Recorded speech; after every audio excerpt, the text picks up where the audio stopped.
How to change the language in Opera GX. Click on your Opera GX browser. Left-click the gear icon. Then go to the Browser tab. Scroll down with me and look for Preferred Languages.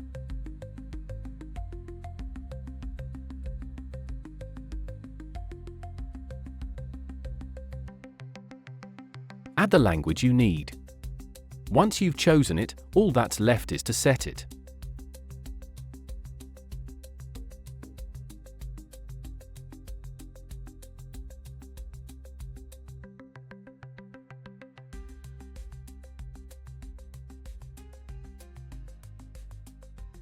Left-click on the three dots.